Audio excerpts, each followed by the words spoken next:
Now to Daniel Andrews. There's no question that he has been spectacularly incompetent. His bungled quarantine led to serious outbreaks of coronavirus in Victoria. We all know the story. And then his unnecessary, unscientific and unfair lockdowns have traumatised his whole state in response, especially for people living in Melbourne. He could have and should have gotten on top of these outbreaks without destroying a year of education for school kids, for instance. There was never any need to keep kids from school. That's been the consistent medical advice ignored by Andrews all along. Curfews, worthless and heartless, they've been imposed with no medical advice to support them. Likewise, these ridiculous travel bans, they've now extended from 5 kilometres from your home to 25 kilometres. Masks are still compulsory, even outdoors. These are cruel, dumb and very political choices. They've got nothing to do with the medicine and the science. Now the lockdown continues in Victoria, even though it has similar numbers of cases as New South Wales. If businesses can reopen, if shops and restaurants that never should have been closed down, mind you, can now reopen in a fortnight, why not today? There's no logical reason. It's all about Andrews saving face somehow. But also, Andrews told a parliamentary inquiry he knew nothing about offers of ADF support when his own comments and press releases trumpeted the offer months earlier. And it took forensic questioning from my colleague Peter Credlin to finally flush out the phone records crucial to the hotel quarantine inquiry. And hey presto, there went the head of the Premier's department. But who told him to go with private security guards? Questions still need answers. Yet the games over knowledge and decision-making continue. This time it's over New Zealanders flying into Sydney and then heading down to Victoria. And once again, it's Andrews who is caught out. We were asked a question, do you want to be part of this? We said no. We've found ourselves part of it without having agreed to it. That was Daniel Andrews yesterday, but have a look at what his own department's website says about this. It refers to the trans-Tasman bubble with New Zealand, noting Kiwis will arrive and not have to do 14 days quarantine in New South Wales or the Northern Territory. It then states plainly that the Victorian borders are open.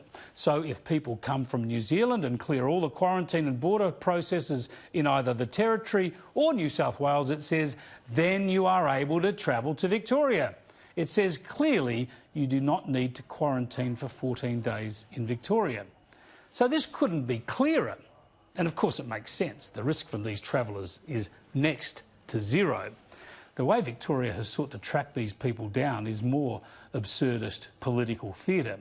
But if you want further proof of the games being played by the Victorian Premier, have a look at what Victoria's Chief Health Officer, Brett Sutton, have a look at what he said more than 2 weeks ago at one of the daily press conferences with Daniel Andrews standing by his side. New Zealanders are free to come to Victoria. The question is what the requirements are on arrival in Australia, and so the travel bubble, as I understand it, is that there's no quarantine requirement for those coming from New Zealand because of the risk status of New Zealand. New Zealanders are free to come to Victoria, he laughs. Yet Andrews continues to duck and dodge and whinge over all of this. These bubble arrangements were presented very clearly as just that, a bubble, and that if you wanted to be part of it, you could. We said we don't think we should be at this time. However, it seems we are in it. This is nuts. Andrews is floundering and the people of Victoria, in fact all Australians, are suffering because of this sort of madness. I hope Andrews doesn't go anytime soon. He needs to fix this mess. He needs to open up his state quickly, and he needs to face voters at the next election so they can pass their verdict on his appalling treatment of them and their state.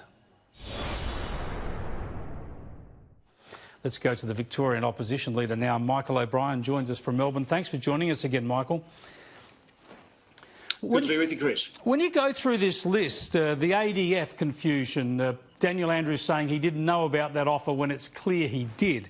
Then the private security guards, he says he doesn't know who made that decision. Well, now we know it goes all the way back to the head of his department at least.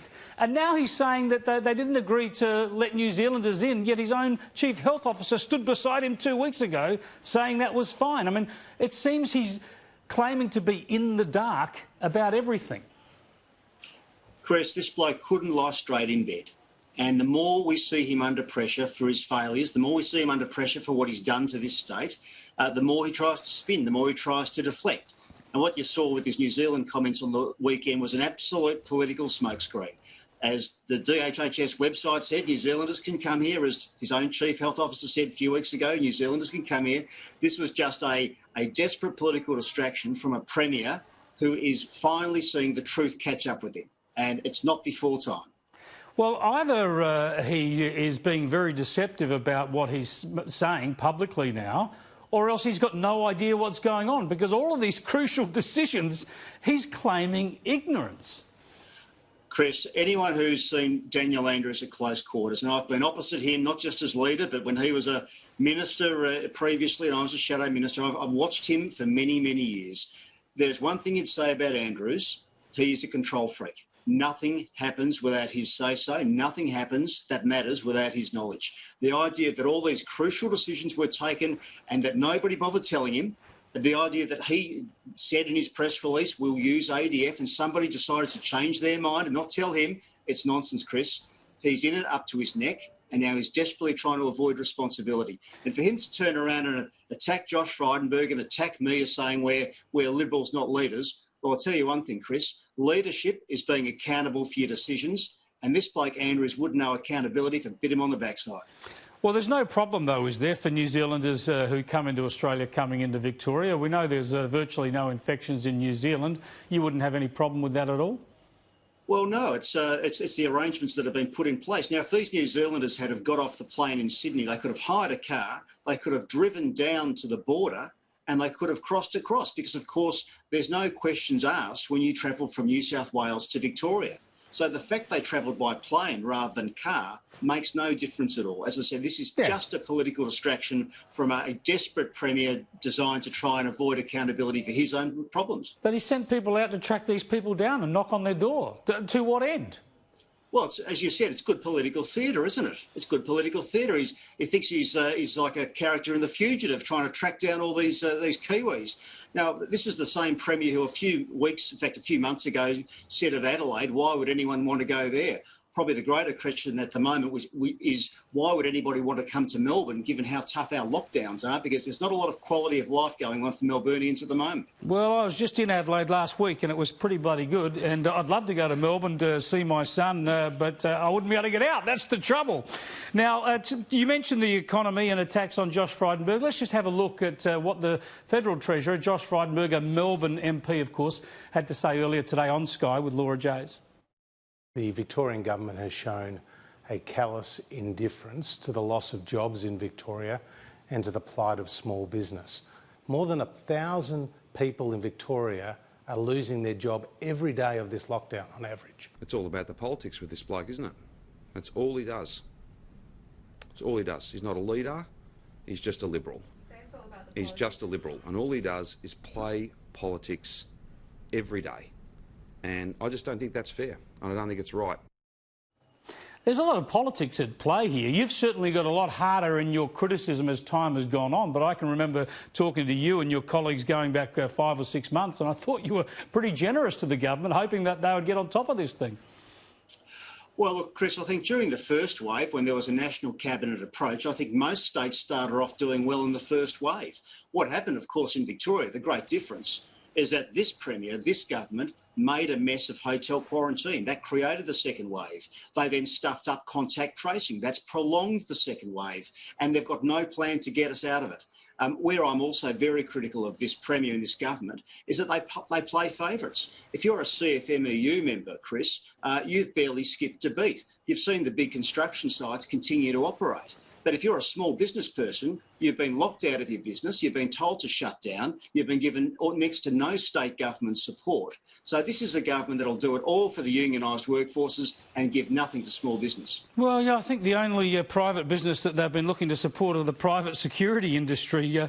Now, you came good with over the past week with a very detailed plan for what you would do differently, and a lot of medical experts have supported this sort of argument. They say that the restrictions in travel from home are ridiculous, just as they said the curfew was never needed. What do you think about this weekend and the grand final? Obviously, 2 households of 10 people under the rules are allowed to get together for a barbecue outdoors. You can sling a TV out under the veranda. Would you be trying to accommodate some sort of grand final get-togethers in Melbourne? Because it seems to me that Daniel Andrews is trying to do the opposite. Well, you're right, Chris. So you can get together only if you're in regional Victoria. If you're in Melbourne, you can have nobody over to your house. You cannot go to a pub because the pubs are all still closed. Now, my view is if you want to just give a little bit, for the grand final, and it's tough being in Melbourne. It used to be our event, it's now going to Queensland. You've got 2 big Victorian clubs playing, we can't be there to cheer them on at the MCG. Let's at least open the beer gardens in the pubs, let people in, watch it on the big screen, socially distanced, where there's, people, it's being observed. I do understand there's a concern about having, 50 people over at your house. That's not a great idea right at this point in time. But what's wrong with 10? What's wrong with 10 in a backyard? You're allowed to have 10 people outdoors. What's wrong with 10 people at a backyard barbecue with the TV under the veranda? That's how we like to watch the grand final anyway.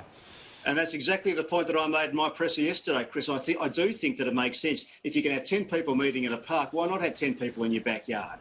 Let's have a little bit of life in a COVID-safe way and just accept that, this is grand final day. It means a lot to Victorians, especially when you've got 2 Victorian teams playing in it. So I do think that if the Premier tries to just keep things tightened down too much, you're going to see a lot of people just say, I'm not going to cop this anymore, and people will break the rules. So I think the Premier needs to just listen to the experts who say you can ease off. You can trust people. You can give them a chance to watch the grand final in a COVID-safe way, and he should do that. Thanks for joining us, Michael. Thanks, Chris. Now, I'd like to say that the grand final means nothing to me as a Crows supporter, but of course it does. I love the game. You love the grand final, and I'll be watching it probably from some ungodly hour in some low dive in Florida, but we'll come to that later in the program.